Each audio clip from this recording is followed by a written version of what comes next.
Hello, and welcome back to Spiritually Speaking with Skyla, and I have Danielle here again today. Woo woo! Number one guest. Best guest. It's been a little bit, so we're very excited. We had a plan to do it 2 weeks ago, and then I changed, and then my schedule got busy, and I was like, I'll see you in 2 weeks. It's not going to work. This girl travels more than any average person Endlessly. would ever be okay with. Endlessly. Meanwhile, she's telling me her schedule for the next month, and I'm like, I think I would.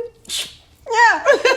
My apartment's a mess. Everything's a mess, but that's okay, because some things at least are good. You got to look on the bright side. Well, it's good also when you're going through things in life to just be distracted, be in the moment, be in other places, That's it makes true. it a little Actually, I didn't easier. think about that. Yeah, I think so.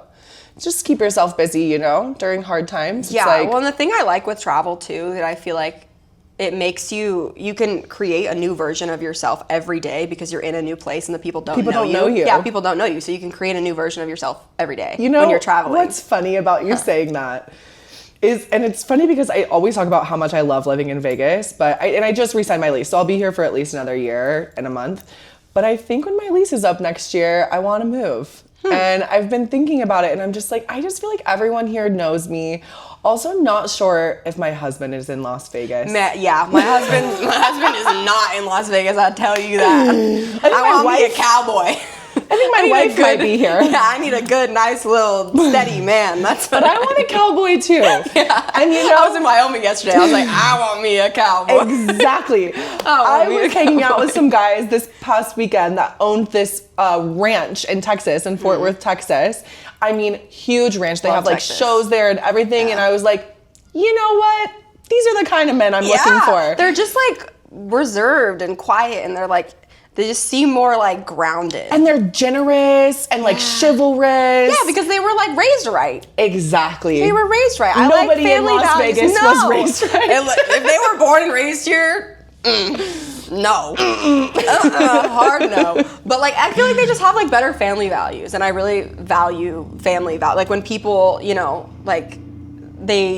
they care about what their family thinks, and it's a priority. Yeah, and they're giving, and because I'm a very giving person, and I like that to be reciprocated, especially in relationships. And that's something I've learned recently too, is I don't want to be with somebody that doesn't love the way that I love.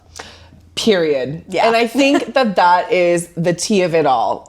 Genuinely, I think I really realized this when I went to my best friend's wedding in September, because she wrote me this beautiful letter, explaining how much she loves me. And I just don't think I've ever been seen or loved or expressed that love in the way that she did. And I'm like, until a man feels this way about me, I think I'm good. I have true love with my friends. Exactly. So why can't I find that with a man? I can, I will. But your friends show you, girlfriends specifically show you what true love is like, and that unconditional love, that I think has saved me in so many ways, having my girlfriends and having that love, because it's a different kind of love. They'll make you breakfast in the morning or whatever, and they don't think twice about it. Exactly. Bring me freaking coffee. They don't think twice about it. They're just oh, that would make them smile. Exactly. Your friend literally just brought you coffee. Literally just brought me coffee because she knew that it would make me happy, and that's just so sweet, and that makes me feel so loved, and just little things matter. Little things matter so much. I think guys forget that. Yeah. I remember that being, because I dated someone when I first moved to Vegas, and we dated for 3.5 years, but the number one thing that I could not get over in our relationship is the little things. Mm-hmm. It's and I would tell him too. Yeah. And I'm I'm telling you, and you still don't do it the next time. That makes me hate you. I don't think you understand. Yeah, it makes you resent somebody. Yes. When you tell somebody something, they don't remember it, they don't pay attention. When somebody remembers details about you, I feel that's a really refined, good type of love. When somebody remembers details about you, it makes you feel so cared for.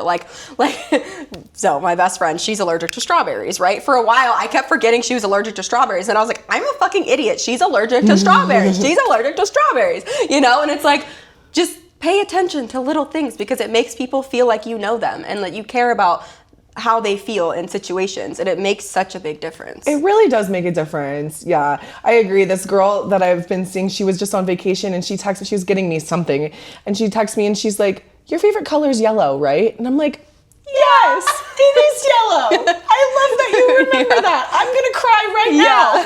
Yeah.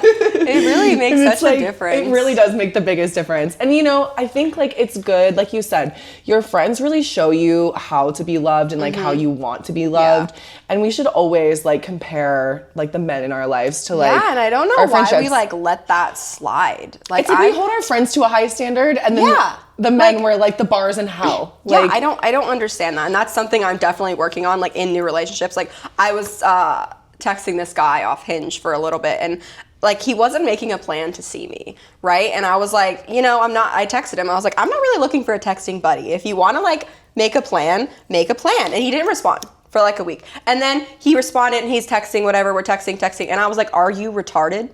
I literally texted him that. I was like, are you retarded? And he was like, LOL, what? And I was like,